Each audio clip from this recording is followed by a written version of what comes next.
आम्हा सारख्यांना सर्वांना बरोबर घेऊन ओबीसीचा पक्ष करा आणि या मराठ्यांना चारी मुंड्या चित करा। हे तुम्हाला आम्हाला काय कुठपर्यंत सहन करायचं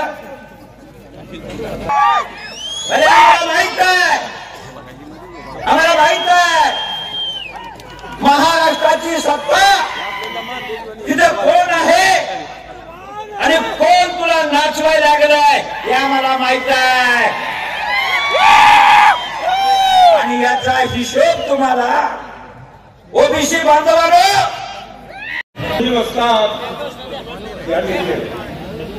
लहान समाजाचे माणसं त्यांना कळलं की हा हे ज्योतिराव सावित्रीबाई फुले आपल्या लोकांसाठी काम करतात। ही लढाई ब्राह्मणांच्या विरुद्ध नव्हती, ब्राह्मण हक्काचा युद्ध होती।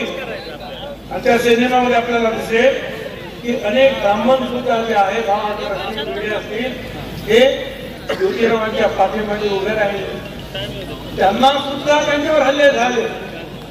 ध्यान दिलं पाहिजे, लक्ष दिलं पाहिजे, अभ्यास पूर्ण पाहिजे। जे जे आपल्यावर अन्याय करतील त्यांच्या